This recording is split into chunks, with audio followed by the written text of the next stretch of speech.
and then you'll be dead, and then these people gonna go on the media and sell whatever story about this man. And he get mad when a man wants to take children to Disneyland and just pretend this shit don't fucking exist. Cause at the end of the day, it's you gonna be taken away from your family. It's you they gonna lock up. It's you they gonna murder. And everybody telling you be conscious, do the right thing. Alright, Shalom, man. Back at you again, man. Alright, this part 2 of the video I just recently did. And he just made another point, man, that I want to get, and it's in the scriptures. And we've been trying to tell your goofy ass, alright, polite, that nigga, you under curses, man. Alright, that's the only, as logical and as reasonable as you think you might be, alright, and as rational you think you might think. All right, you can't rationalize this in your mind that why are you the only, why are you and your people the only nationality or the only ethnicity that gets treated like this, man. All right, you the only ones that gets gunned down in the goddamn streets, all right, like a wild ass beast. You gonna die now. You the only one that dies like an animal on the street, and nobody gives a fuck about you, man. All right, you the only ones that have such a hard problem getting your life on track. All right, you have problems like in your neighborhoods and stuff like that, to where you don't really receive any aid from outside nations. All right, and you're the only people that go through these fucking things, man. So how the hell else can you describe, or how can you paint the picture for us that what else is there then, man? That's what we trying to fucking say, man. You and other black conscious members or people that's trying to stay here in America, it ain't gonna fucking work, man. All right, Amos chapter 7, verse 17, man. All right. It says, therefore, thus saith the Lord, thy wife shall be an harlot in the city, and thy sons and thy daughters shall fall by the sword, man. And thy land shall be divided by line, and thou shalt die in a polluted land, and Israel shall surely go into captivity forth of his land, man. And that it said, you shall surely die in a polluted land, man. It's not America fucking polluted left and right everywhere you go. Yes. And then it said, your sons and your daughters shall die by the sword, man. All right. That's what you call an open. That's what we're trying to tell you, bro. Like, and the rest of our people that don't want to listen, man. You are under curses of the Heavenly Father that controls this realm, all right, that we live in, all right. He controls this earth, all right, and he has the control of every soul living, over every living being soul on earth, man. Everything that moves, the wind, everything, bro. Scriptures talk about if a bird fall out of a tree, that's sanctioned by the Most High, man. Everything the Most High controls on this earth, man. All right, and outside of this earth, man, he controls the whole goddamn galaxy, as Esau coined it, man. I guess, which is our forefathers, they call it the heavens. All right, because you have, different classifications of heavens. You have the heavens just with the sky, and then you have the heavens, which is like the atmosphere, the outer space and stuff like that, man. So that and then it said your women, all right, thy wife shall be a harlot, man. So for all you niggas trying to make good clean women out of our nation, the women of our nation, it ain't gonna happen. Our women are under curses as well, man. That's why they being skanks, hoes, skeezers, sluts, thoughts, tricks, bitches, bad hoes, bad bitches. That's why they being all that, man, because they're under curses as well, man. They can't help it, man. All right, so stop acting stupid, bro. And if anything, you better come back to the Lord, man. But you know what? We know you ain't, because the apostles and elders already spoke to your ass, and it just seemed like you ain't gonna change, bro. And that go for the rest of our people. So you know what I got to say? Fuck them. Like like my apostle Torah said, man. He said, cold fuck a 2/3, man. If you ain't with this doctrine, which is the truth. If you ain't with this, man, fuck you, man. We ain't got nothing good to say to you or about you. We don't even want to be around you, bro. It's to a point now when niggas come up to the camp, bro. We just go up the street, man, or we be like, this ain't for you, man. Brothers, to the point now we just straight up ignoring you niggas, man. Cause that's because the Lord put the spirit on us to not even deal with you damn tribes, man. It is for you, polite, man, and other niggas that think like minded, bro. Romans chapter 10, Verse 1, brethren, my heart, no, it's like you. Verse 2, man.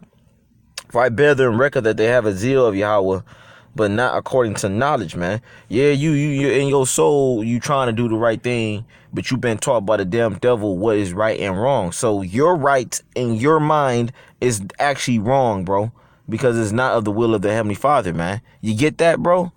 All right. Verse 3, man. For they being ignorant of Yahweh's righteousness, because you're being ignorant of the Most High's will, of his righteousness, man. All right. Because, like I said, I made a statement. What's right in your mind is actually wicked according to the Heavenly Father. Like, for example, when our people, when they think they doing something good, a nigga get rich and he get money, and his ass go back to the hood, so to speak, into his community, and he giving kids free haircuts, and then a barber give their ass a lineup. Guess what? You're going off, man. All right. So you're right, and you might look at that as like, dang, I just did something good, man. I'm helping the kids out. They looking clean and spiffy and fresh, you know. You think you're doing good, you think you're doing righteous, but actually, in actuality, it's wicked, bro. So bring it back, Romans 10, verse 1. For they being ignorant of Yahweh's righteousness and going about to establish their own righteousness, all right. And the point I just made, and that's just one out of the many things you do, man. All right, or another example, when you so-called put a woman on a fucking pedestal and make this bitch equal, man, with men. You think you doing something right, all right? Or when you have like a man, a woman smacks the shit out of a man, all right, in particular Israelite man, and then that man, he retaliates back, whatever that might be, all right? That's righteous in the eyes of the Most High, all right? But you niggas would be like, oh, you can't hit a woman, man. Man, that's why, like I said, man, fuck the 2/3, fuck the 2/3, fuck the 2/3, man. All right. Back in Romans 10, verse 3, man, it says, and going about to establish their own righteousness, have not submitted themselves unto the righteousness of Yahweh.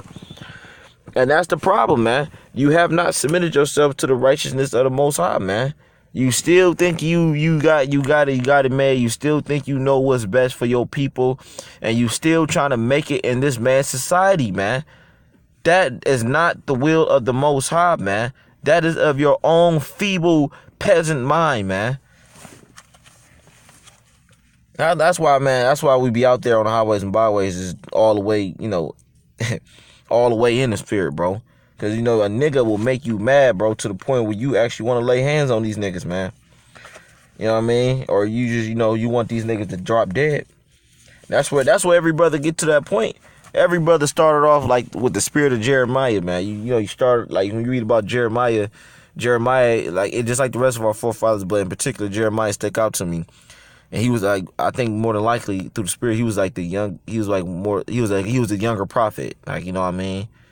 Out of the rest of the prophets. But Jeremiah, all of us started off as like, just like Jeremiah. Jeremiah started off teaching, Israel, talking to Jake and trying to get them right in the good graces of the Heavenly Father, and, wanting to see them do better and good, and, just stop being niggas pretty much for the most part, or being, having a heathen mindset. And then, Jeremiah eventually came to the point where he seen that these niggas wasn't listening, and then on top of that, they try to kill Jeremiah, man. So Jeremiah's like, man, you know what, man, may these niggas die. And I'm gonna get that real quick, man, because like I said, every brother that got to that point where they started off, you want to see Jake make it, and you want to see them receive the truth and get right. But it ain't gonna fucking happen, man. I got news for brothers, man. It ain't gonna happen until we get to the kingdom, man. That's when all Israel gonna be righteous, man. Let me see, Jeremiah chapter 11. Let me see, Jeremiah 11 verse 14. Therefore pray not thou for this people, neither lift up a cry or prayer for them, for I will not hear them in the time that they cry unto me for their trouble, man. That's what the Most High told Jeremiah not to do, man. He said, pray not thou for this people, man. Why? Because these niggas ain't right, man. Ain't right, man. Straight up and down. And I don't even know if I'm right, man. I be trying to You know, because at the end of the day, don't none of us know, man. Until you make it on that chariot, that's the point I'm making. Until you make it on that chariot, that's when you know your ass is right, man. But for the most part, we don't know if we're right, man. We just vessels doing the bidding of the Most High, man. All right. And then on top of that, man, like I said, the Lord can easily give your ass over to a evil spirit, man. That's why you just gotta pray that the Lord keep the spirit on you, man. All right, or you know, or just die, you know, doing the will of the Heavenly Father, man. Cause this shit is not where it's at, man. Going back to this dude Polite and our people, man, that keep trying to establish a bank here. This is the book of Hebrews chapter 11. It's like Hebrews chapter 13, verse I'm tired of you damn Edomites too, man. Whew. Hebrews 13 verse 10, man. Let me see. Salakia. Not 10. Verse 14. Hebrews 13 verse 14. For here we have no continuing city, but we seek one to come, man. And that's for you Polite and dudes like you, man. We don't have no continuous city here, man. We can't build up banks and try to establish a little colony here and be tributaries under this goddamn devil, man. Look what happened with Black Wall Street, man. Have you niggas not done the research, man? When Jake did that in Black Wall Street, man, all right, in Tulsa, Oklahoma, look what happened, man. Esau came through and bombed the fuck out of that place, man. All right. He's not with you prospering, man. All right. So that's why scriptures say we have no continuous city here, man, but we seek one to come. I'm playing a little bit more of this dude, man. I'm gonna close out, man. If it play. Hey, well, that's the spirit, man. The Lord wants this nigga to shut up. So, hey, with that, I'm saying, call Allah, Yahweh, Yahweh, Shem, Yahshai. Double honors to the apostle. It's too late. Double honors to the apostle, Ezra Great Millstone. Shalom, and salutation to the Akim, man.